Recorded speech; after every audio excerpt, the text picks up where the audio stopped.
Hello everyone, কি অবস্থা সবার? সো মার্কেটের এই রকম অবস্থার ভিতরে আপনারা দেখতে পাচ্ছেন জিক্যাশ কয়েনটা লাস্ট এক মাসে 623% পাম্প করছে।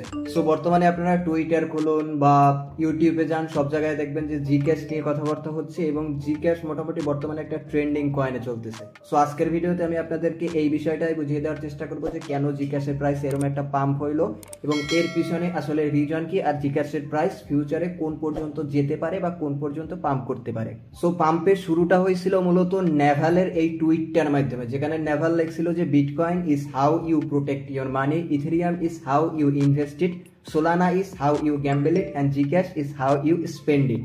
সো নেভাল মূলত ডিসেম্বর 10, 2024 সালে এই টুইটটা করছে এবং আপনারা যদি নেভালকে না চিনে থাকেন তাহলে এই যে সেই লোক নেভাল রবিকান্ত, যিনি মূলত এই যে দ্য আলমানাক অফ নেভাল রবিকান্ত এই বইটা লেখার মাধ্যমে ফেমাস হয়েছিল এবং এর আগে থেকেই ইনি অনেক ফেমাস। এবং এর যেটা মেইন পয়েন্ট সেটা হলো যে ইনি ফাইন্যান্স নিয়ে খুবই ভালো জ্ঞান রাখে এবং ফাইন্যান্স সম্পর্কে খুব ভালো জানে। সো যখনই এ ফাইন্যান্সিয়াল কোনো সেক্টর নিয়ে কোনো ধরনের টুইট করে তখন ওইটা বাকি যারা থাকে তাদেরকে 100% অ্যাট্রাক্ট করে। সো এরপরে নেভাল টুইট করার পরে আসলে মার্কেটে এই কয়েন নিয়ে কথাবার্তা শুরু হয় এবং এরপরে 2025 সালে নেভাল আরো একটা টুইট করে যেখানে তিনি লেখেন যে bitcoin is insurance against fiat and Zcash is insurance against bitcoin. তার মানে তিনি বোঝাতে চাইছেন যে আমরা যদি ফিয়েট কারেন্সি থেকে বাঁচতে চাই তাহলে আমাদের বিটকয়েন বাই করা উচিত, আর আমরা যদি বিটকয়েন থেকে বাঁচতে চাই তাহলে আমাদের জিক্যাশ বাই করা উচিত।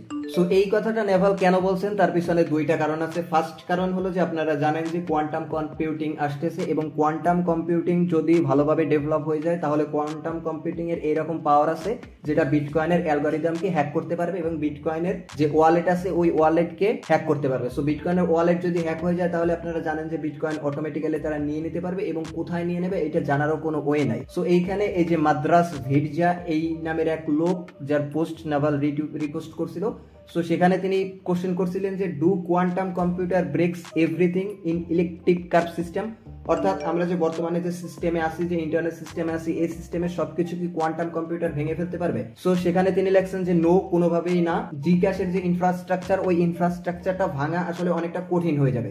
সো এইটা হলো প্রথম কারণ। আর সেকেন্ড কারণ হলো জিক্যাশ একটা প্রাইভেসি কয়েন। প্রাইভেসি কয়েন মানে আপনারা যদি বুঝতে চান তাহলে এই বিষয়টা বুঝতে পারেন যে আমরা যখন ব্লকচেইনে কোনো ট্রানজাকশন করি বা কোনো কয়েন লেনদেন করি তো সেক্ষেত্রে ওই ডাটাটা ব্লকচেইনে স্টোর করা থাকে এবং ওইটা একটা পাবলিক ডাটা। যেমন ধরেন যে আপনারা যদি জানতে চান যে বিটিসির প্রথম ব্লকে কোন কোন ট্রানজাকশন হয়েছিল ওইটা এখনো ইন্টারনেটে পাবলিক এবং ওইটা আপনারা যে কোনো সময় গিয়ে দেখতে পারবেন যে বিটিসির ফার্স্ট ব্লকে কি কি ট্রানজাকশন হয়েছিল।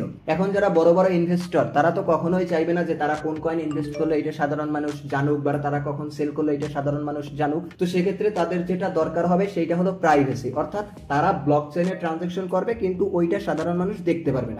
সো জিক্যাশ এই কয়েনটা মূলত এই ধরনের প্রাইভেসি সুবিধা প্রোভাইড করে থাকে এবং এই জন্য যখন আপনারা কয়েন মার্কেট ক্যাপে এসে টপ প্রাইভেসি টোকেন লিখে সার্চ দেবেন বা এই ক্যাটাগরির ভিতরে আসবেন তখন দেখতে পাচ্ছেন যে প্রাইভেসি টোকেনের মধ্যে বর্তমানে এক নাম্বার আছে জিক্যাশ মার্কেট ক্যাপের দিক থেকে, অর্থাৎ এই ক্যাটাগরিতে বর্তমানে জিক্যাশ লিডিং পজিশনে আছে। এবং ক্রিপ্টোকারেন্সি যত ইমপ্রুভ হবে, যত বড় বড় ইনস্টিটিউশন এই সেক্টরে আসতে থাকবে, তাদের প্রথম যেটা দরকার হবে সেটা হলো প্রাইভেসি, কারণ তারা কখনোই চাইবে না যে তারা যেটা বাই সেল করলো ওইটা সাধারণ মানুষ জানুক। সো এই জন্য মূলত এই দ্বিতীয় কারণে জিক্যাশের প্রাইসে এইরকম এক্সপোনেনশিয়ালি পাম্প হইতেছে। ফার্স্ট কারণ তো আমি আপনাদেরকে বললামই যে নেভালের টুইটের সাথে কোয়ান্টাম কম্পিউটিং এর সম্পর্ক, অর্থাৎ নেভাল যেটা বোঝাতে চাচ্ছে যে বিটকয়েন যদি কোয়ান্টাম কম্পিউটার দিয়ে হ্যাক করা যায়ও জিক্যাশ করা যাবে না এবং জিক্যাশে আপনার কত পরিমাণে ব্যালেন্স আছে ওইটাও পাবলিক থাকবে না। সো ওইটা দেখা যায় যে আপনার অ্যাড্রেসটা আসলে কোয়ান্টাম কম্পিউটার জানবে না এবং হ্যাক করতে পারবে না, যেখানে বিটকয়েন হ্যাক হতে পারে।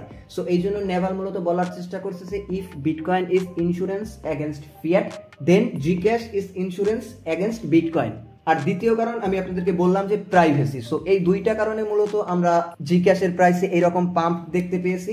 এরপরে থার্ড আরো একটা কারণ আছে, যদিও এই কারণটা মূলত আসলে যখন জিক্যাশের প্রাইস আপ করা শুরু করছে তখন মানুষের চোখে পড়ছে এবং এই কারণটাও অনেকটা ভ্যালিড একটা কারণ। আপনারা যদি নর্মালি জিক্যাশের যে ডাটাগুলো আছে ওই ডাটাগুলো ওপেন করেন কয়েন মার্কেট ক্যাপে তাহলে আপনারা একটা জিনিস দেখতে পারবেন যে জিক্যাশের ম্যাক্সিমাম সাপ্লাই 21 মিলিয়ন, অর্থাৎ আপনারা জানেন যে বিটকয়েনের ম্যাক্সিমাম সাপ্লাই 21 মিলিয়ন এবং জিক্যাশের ম্যাক্সিমাম সাপ্লাই আপনারা দেখতে পাচ্ছেন 21 মিলিয়ন। এরপরে বিটকয়েনে যেমন আমরা প্রতি 4 বছর পর পরে হালভিং দেখতে পাই, জিক্যাশেও আমরা একটা নির্দিষ্ট সময় পর পরে হালভিং দেখতে পাই। সো জিক্যাশের সুবিধাটা বা জিক্যাশের যে সার্ভিসটা ওইটা অনেকটা বিটকয়েনের মতোই, এর টোকেনমিক্স অনেকটা বিটকয়েনের মতোই, কিন্তু এখানে আপনাকে এক্সট্রা সুবিধা প্রোভাইড করা হচ্ছে। সেটা হলো যে আপনারা চাইলে আপনাদের যে ট্রানজাকশন গুলো ওইগুলো প্রাইভেট রাখতে পারতেছেন, প্লাস কোয়ান্টাম কম্পিউটিং এর বিরুদ্ধে এটা স্ট্রংলি কাজ করতেছে। এরপরে আসি এই ভিডিওর সবচেয়ে ইম্পর্টেন্ট পার্ট, সেটা হলো যে জিক্যাশের প্রাইস কি এইটাই টপ নাকি জিক্যাশের প্রাইস এর উপরে যেতে পারে। সো এই জিনিসটা যদি আপনাদেরকে জানতে হয় বা বুঝতে হয় তাহলে অবশ্যই আপনাদেরকে জিক্যাশের সার্কুলেটিং সাপ্লাই, জিক্যাশের মার্কেট ক্যাপ এই বিষয়গুলো খুব ভালোভাবে বুঝতে হবে। তারপরে আপনারা বুঝতে পারবেন যে জিক্যাশ এখান থেকে কতদূর পর্যন্ত যেতে পারে বা এখান থেকেই ডাউন হবে কিনা। সো আপনারা যদি এই স্ক্রিনে আসেন তাহলে দেখতে পাচ্ছেন যে জিক্যাশের মার্কেট ক্যাপ বর্তমানে 7.14 বিলিয়ন এবং জিক্যাশের টোটাল সাপ্লাই 6.28 মিলিয়ন। সো এখন যদি ওই জিনিসটা থেকে আমরা একটু ক্যালকুলেট করতে চাই যে জিক্যাশের প্রাইস আসলে কোন পর্যন্ত যাওয়ার একটা সম্ভাবনা আছে। সো এখন যদি আপনারা বর্তমানে টুইটারে যান, টুইটারে জিক্যাশ লিখে সার্চ দেন, তাহলে মোটামুটি সবাই $1000 পর্যন্ত প্রেডিক্ট করতেছে যে জিক্যাশের প্রাইস এখান থেকে $1000 পর্যন্ত মিনিমাম যাবে। সো ওই জিনিসটা থেকে আমি চ্যাট জিপিটি থেকে একটা সামারি বের করার চেষ্টা করেছি যে যদি জিক্যাশের প্রাইস $1000 হয় তাহলে জিক্যাশের মার্কেট ক্যাপ কত হবে। এখন আপনারা জানেন যে জিক্যাশের সার্কুলেটিং সাপ্লাই 16 মিলিয়ন, যেটা আমরা একটু আগে দেখে আসছি। এরপরে যদি একটা জিক্যাশের প্রাইস $1000 হয় তাহলে 16 মিলিয়ন জিক্যাশের প্রাইস মোটামুটি 16.3 বিলিয়নের কাছাকাছি হবে।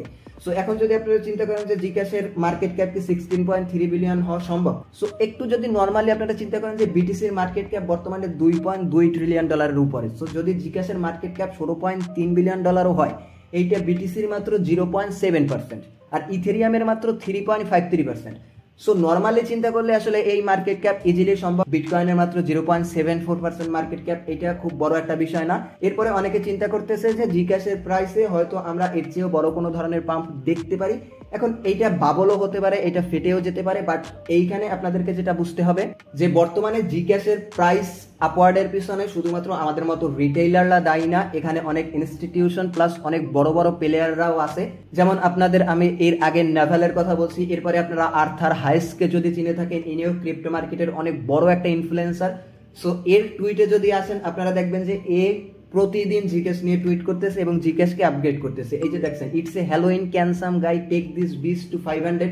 এর আগের টুইট আপনারা দেখছেন recently when people in crypto ask how I am I just say Zec. এরপরে দেখতে পাচ্ছেন Zcash to 400 beyond happy Halloween বিসেস।